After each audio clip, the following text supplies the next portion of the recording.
ह्या सासू सुना शेजारणीला शानपणा शिकवायला गेल्या, पण त्या शेजारणीनं बघा ह्यांचं कसं भांड फोडलंय. काय नवीन शेजारीन बाय, कुणाशी बोलत नाही काय नाही, लईच गपगप असताय. मग काय आपलं काम भलं ना आपण भलं, कुणाच्या आदत नको आणि मदत नको.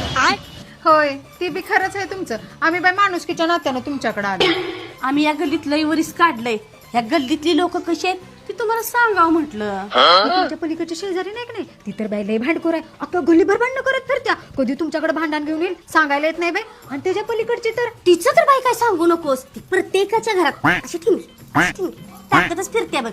अशी ही सगळ्या गल्लीची दशा. म्हणून म्हटलं बाई तुम्हाला सावध करावं. मग तुमच्या गल्लीत चांगलं कोण आहे का नाही? अहो आम्ही चांगलंच आहे की. आणि आम्ही चांगले म्हणून तर आम्ही सासू सुना तुमच्याकडे आलो. आम्ही बाई सगळ्यांचा चांगलाच विचार करतो. बरं ती जाऊ दे. पलीकडच्या गल्लीत 4 दिवसापूर्वी 2 बायकांनी चोमडापणा केला म्हणून मार खाल्ला होता. त्या दोघी तुम्हीच काय? तुम्हाला कसं माहिती? मला कसं माहिती म्हणजे तुम्ही दोघी माझ्याकडे यायच्या आधी अख्ख्या गल्लीनं तुमच्या सासू-सुनांची माहिती मला दिल्या. होय काय? अहो चमडापणा केला नव्हता.